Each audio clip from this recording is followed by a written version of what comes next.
Hello mga manay! Good evening sa inyong lahat! Kamusta kayo dyan? Sana ay nasa mabuti kayong kalagayan. Shoutout pala kay Mami MD. Thank you so much Mami MD sa mga blessings na share mo sa aking family. At ingat ka po palagi sa iyong bakasyon. At thank you so much din kay Kuya Mike sa iyong concern sa aking pamilya. So ayan ang mga manay! Charis! Magluluto pala ako ngayon ng ulam. Yung ulam ko mga manay ay nukos. Ayan. So, adubuhin ko yan mga manay. Nagtadtad na rin ako ng mga lamas. Ayan. So, ang weather natin mga manay. Hapon na kasi dito mga manay. Kaya nag-good evening na yung intro ko. So, ayan tingnan nyo. Ano pa, may sun pa siya. Kunti.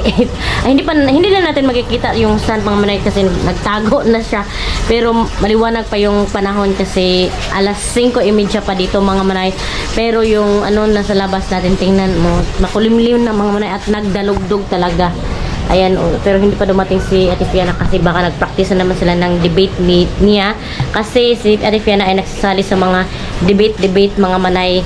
Debater kasi si Ate Fiana mga manay. Alam niyo mga manay, nag-iba na naman yung desisyon ni Ate Fiana. Gusto na naman niya na mag-lawyer mga manay. So, napakamahal ng lawyer. Dati mga manay gusto kasi niyang gusto niya mag-doktor. Pero nag-iba na yung isip niya. Dati mga manay gusto niya mag-doktor kasi idol niya yung ate ko. Kasi nga doktor yung kapatid ko. Tapos kikita niya na napaka-hayahay ang doktor. Maano yung buhay. Basta doktor, di ba? Madaming pera, ganon. Tsaka malaki yung sahod, malaki yung kita. Basta doktor ka. Pero yung gusto ng anak ko ay magiging lawyer mga manay. Yun ang nasa puso niya eh. Yan din ang kahiligan niya. Debater kasi siya sa paaralan niya at mahilig talaga siya magkipag-debate mga manay. Sober as in English speaking yung anak ko. Hindi siya nakikipag-debate sa akin ha, pero doon sa paaralan siya yung siya yung panlaban sa mga debate tapos nanalo siya mga manay. Tsaka napakaluki ni Piana mga manay. Ayaw niya nang ipopost ko siya. Ayaw niyang maraming makaalam kasi gusto niya na luki lang yung gusto niya. So yan, magluto na tayo. Super proud ako niyan ng mga manay. As in, naiiyak ako. Sa sobrang proud ko, naiiyak ako, promise. As in, ngayon nga naiiyak na ako. Kasi proud na proud ako kay Ate Fiana sa kanyang mga ginagawa sa paaralan. Super proud ako mga manay. Kasi talaga siya ba? Hinusaya niya yung pag-aaral niya. So alam niyo mga manay, sa totoo lang, si Ate Fiana hindi siya tumutulong dito masyado sa bahay ko kasi nasa loob lang siya ng kwarto, magbabasa. Naiyak na naman ako mga manay kasi proud talaga ako ba. Tears of joy to mga manay ha, hindi to iyak na lungkot. Tears of joy to kasi super proud ako sa anak ko kasi nga ginalingan niya yung pag-aral niya, ganun. Emotional kasi ako mga manay.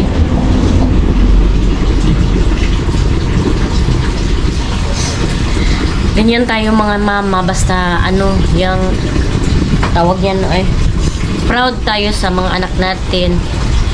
Sa sobrang proud, may emotional tayo. As in, ginalingan natin pero yung pag-aaral niya sana ay continue na yung niya. Ganyan nagawa na galingan niya yung pag-aaral niya. Proud na proud ako sa kanya mga manay. So, naglagay na ako ng oil para gisahin ang mga lamas. Hindi ko makita yung niluluto. Okay? Yan ko kayo ilan. As in proud ako kay Ate Fiana mga may sa kanyang mga nagawa sa kanya. Parang wait mo na mga may kukuha ko ng kalasa. Andito na pala yung luwag. Ayan mga manay, nagdalugdog talaga ba? Nagdagay ako ng oil. Baka may tuti kaya ayan, nagtinog. Hindi pa nakauwi si Ate Fiana mga manay kasi may debate sila. Siguro nag-practice ganun. Kahit alam niyo mga manay, kahit may inaandang sakit si Ate Fiana ay magpunta talaga siya sa paaralan. Ayaw niyang mag-absent kasi may mga siya high mint, kaya busy school. Ganon mga manay. Super proud ako sa kanya kasi sa kanyang edad mga manay, yung ibang mga kabataan ngayon, naglalakwat siya, gusto ng party-party. Pero sa Ate Piana mga manay, ayaw niya maglabas, parati ayaw niyang magala-gala sa labas na kasama mga kaibigan. Super proud, kaya proud na proud ako kay Ate Piana. Kayo din, di ba mga manay, kapag mayroon yan ang mga anak niyo, proud kayo. So yan, naglagay na ako ng ahos, tsaka atsal, tsaka bombay. Ayan, ito. So pa-brown muna natin tong ahos. Super proud ako sa kanya mga manay, kaya kasi ganyan nga yung mga ginagawa niya. So super mahal ng abogado na course mga manay, kaya kailangan talaga na mag-ipon na kami ni Mr. Hindi na mag-utang. After 3 years pa naman mga manay, mag-ano na siya, kukuha ng course na lawyer. Una siguro ay political science yun. Tapos proceed na sa law school. Ganyan, di ba? Kapag nag-aaral ka ng law, ng political science. Pero kahit anong course naman ata, basta 4 years, tapos mag-proceed ka na ng law school. Pero ipaano ko na yan mga manay, political science ko na dahil agad para makarelate yung course niya na law school. Yan, nilagay na ako ng lamas. Sana ay makita niyo yung ginagawa ko. Masigahin ko muna ng ilaw mga manay. Yun, may ilaw na. Sana ay, mamay, galingan ni ate yung pag-aaral niya. At huwag siyang barkada. Kasi hindi basta-basta ang course na law eh. So ilagay na natin tong locos. Kunti lang mga manay kasi kami lang naman 4. 3 pala. Paborito kami ni Pilis. Aray! Dito eh. Nasang ko yung ko? Siko. Paborito kasi to ni Pilis mga manay ang locos. Lagyan ko ng tuyo. Sa nagalingan ni Ate Piana. Si Feliz mga manay, matalino naman, pero playful pa masyado si Feliz. Gusto pa niya ng aral-aral.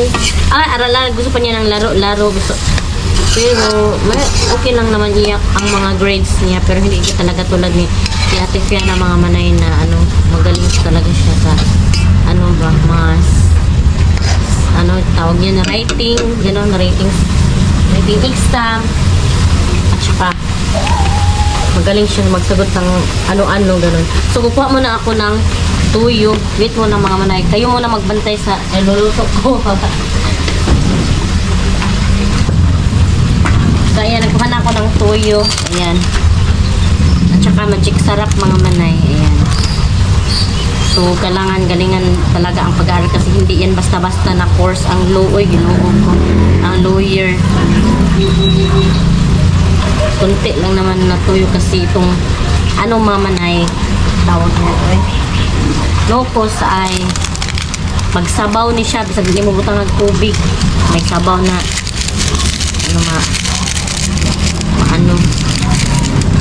magsabaw siya.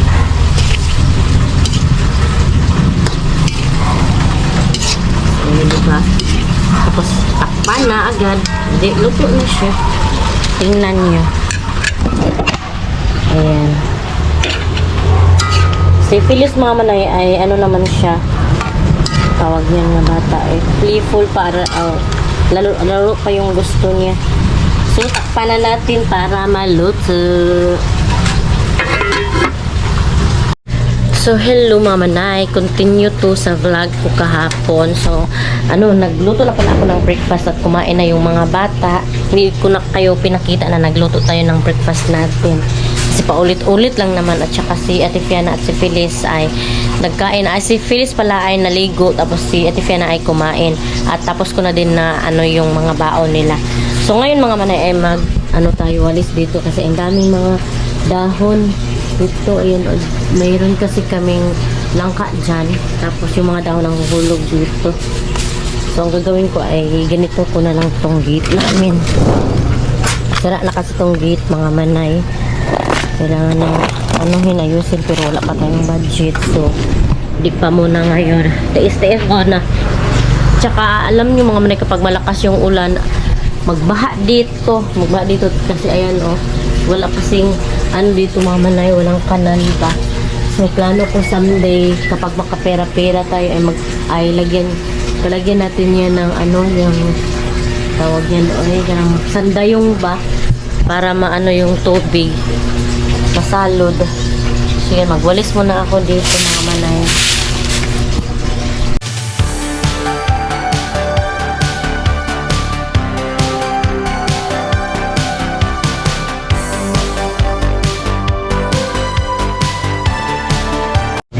So yan ang mga manay, natapos na ako magwalis dito. Check natin itong halaman natin dito. Dito mga manay, mga payat yung mga tanim ko kasi hindi sila na aarawan. Yung hindi sila tumubo masyado ba. So plano ko, dyan na lang yan ang atsal. Hayaan ko na lang dyan. Ayan din yung tanglad, yung atsal. Tapos itong ano mga manay, tawag niyan, talong ay ilipat ko doon sa likod ng bahay namin para ano, tutubo talaga siya ba kasi meron siyang batch na talong tapos lumaki na.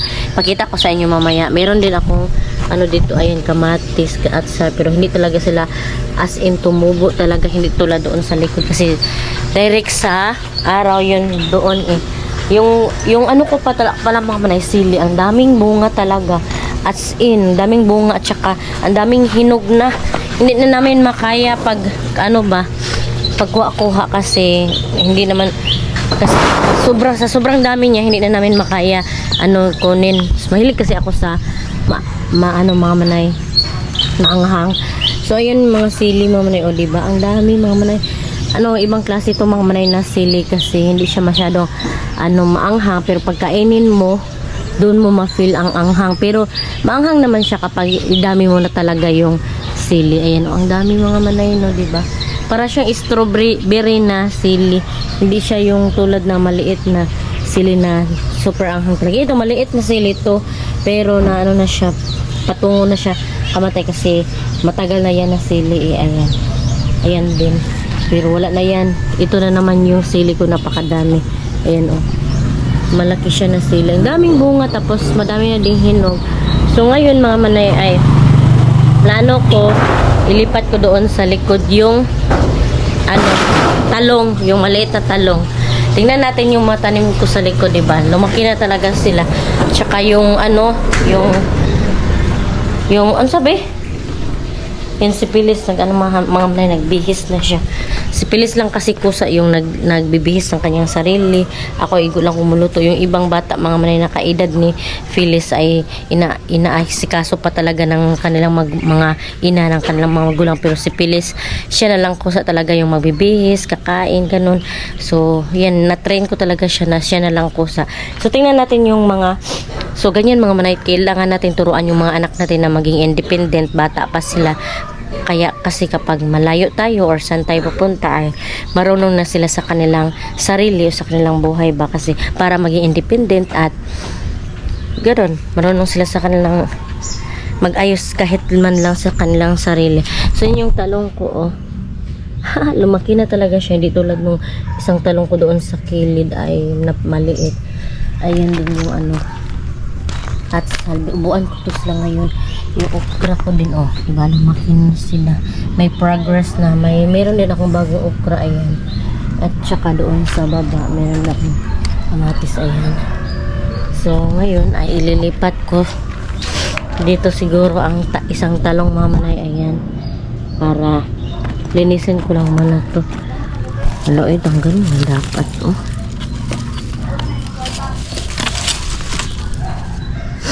Dito ko ilagay. Ayan. Dito kasi mataba yung lupa. Ayan, may mga amigas. Yung lupa ilagay ko doon sa atsal at saka sa okra. Tapos dito ko ilagay ang isang talong ko. Inisin natin ito. Dito ko na kayo ilagay.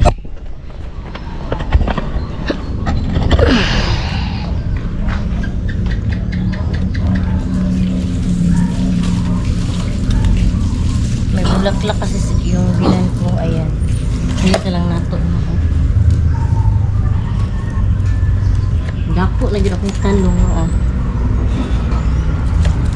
Dito natin ilagay yung talong natin na isa. Kunin ko muna doon mga manay. So, ayan yung talong mga manay. Kukunin ko to siya.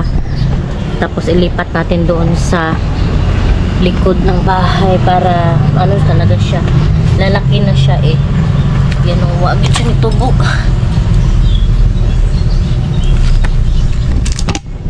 Paubos na mo kay para makita ninyo.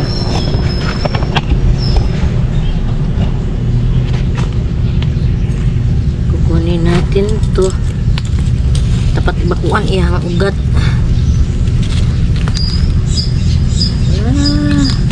Ay, ayan. So, yan ilagay natin dito mga manay. At ayan na yung talong. Sana mabuhay pa siya, uy. Diyan muna kayo, ha.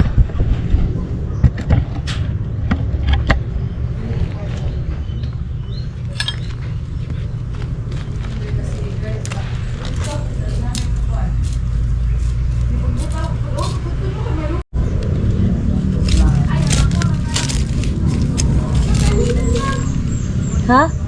Ikaw? Naghahanap si Pilis sa kanyang damit mga manay. Narito sa ikaduhan nga drawer, be. So, itanamin ko muna dito. Nagtanong siya ba kung pwede pa daw yung ano, jacket kasi yun. Tapos napakainit. Sabi ko, wag yan, be. Madami ka namang damit. Namimili kasi siya. Ang dami niyang damit sa ano, aso. Namimili siya. Itanong ko muna dito yung ano yun, tak mabuhi ni kaya parang ano siya ba, nagluya na doon, parang nadaot siya, may ano katanggal yung cut mabuhi tana niya eh, parang nasira siya mga manay, mayroong mga ano tawag yan eh, parang may mga insekto sa dahon niya. Nasira siya doon. Hindi siya bagay doon. Sana mabuhay ito eh. Sana mabuhay siya. Kasi parang may mga insekto sa ano niya. Sa tawag niyan. Ayun sa mga dahon niya oh. Parang nasira. Sana mabuhay ito. Kasi itong isa lumago na talaga oh. Maganda kasi yung lupa. Ayan. Mamaya anuhin ko yan. Lagyan ko ng tubig. So itong lupa na to mamaya ilagay ko doon. Para pataba sa mga tanim ko. Ayan. Ano? May taish. Ipaguot ko muna. Ganahan talaga yung mga ano dito mga manay. Pusa, aso na magtai kasi ano dito eh. Buhangin. Buhangin kasi dito.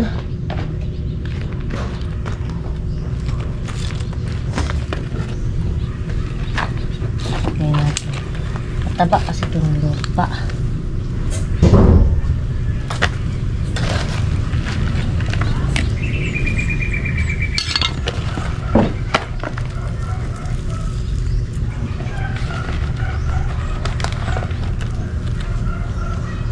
Mamaya lagyan ko to sila ng tubig. Bubuan ako karon para makainom sila ng tubig.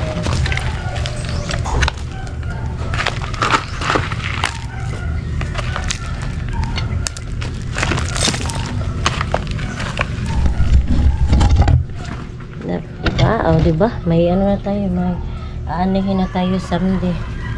Sana mabuhay sila, lalago sila dito.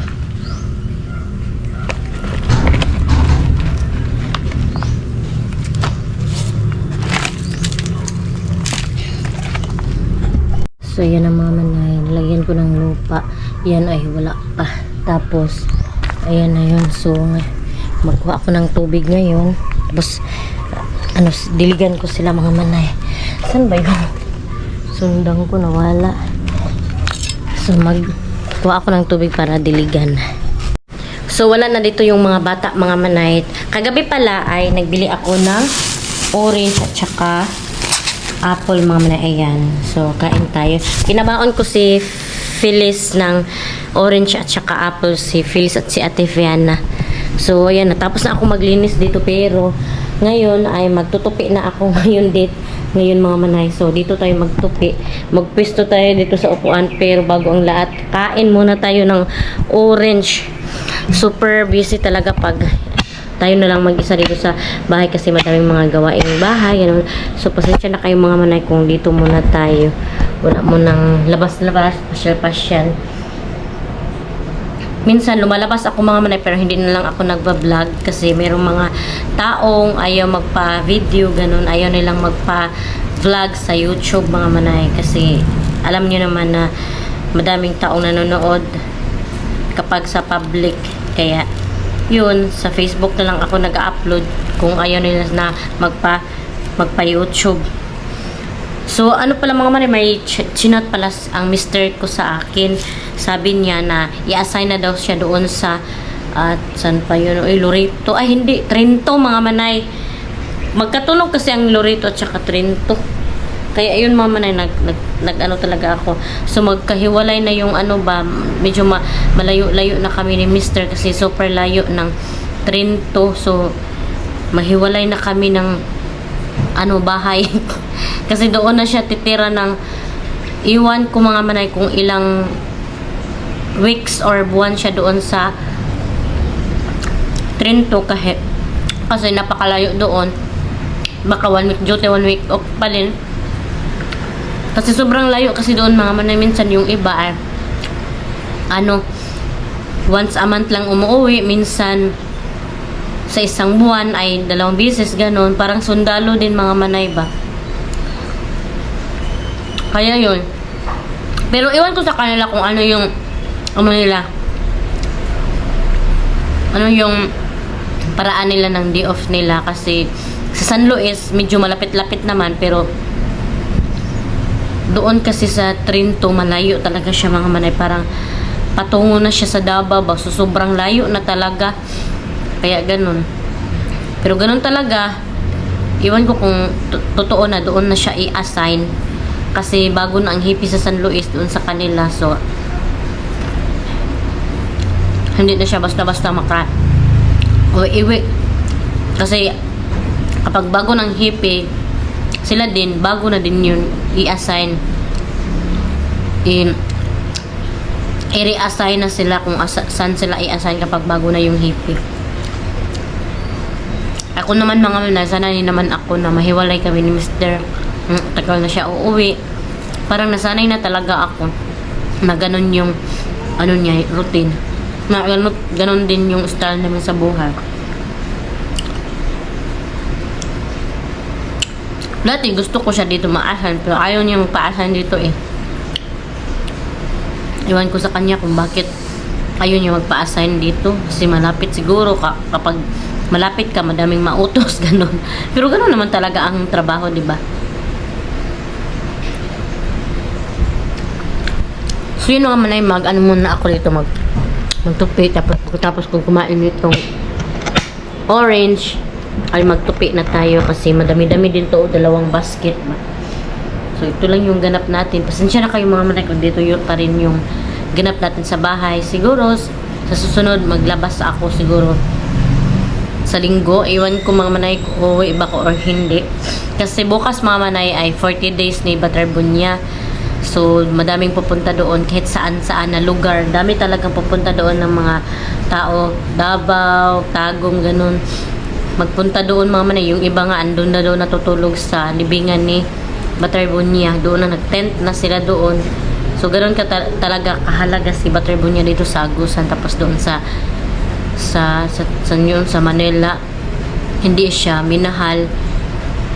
Bagkus pinatay pa siya nung coach, pinatay pa siya ng mga hindi natin alam mga manay kung anong nangyari doon, pero hindi talaga siya nalunod. Yun ang aming pagkakaalam kasi si Rene ay marunong talaga yun lumangoy, tapos sanay naman siya lumangoy sa mga malalalim, at saka madami din siya kasing pasa sa katawan. So posible talaga na may hising na nangyayari doon or anong nangyari sa kanya kasi yung mukha daw niya nasira ba.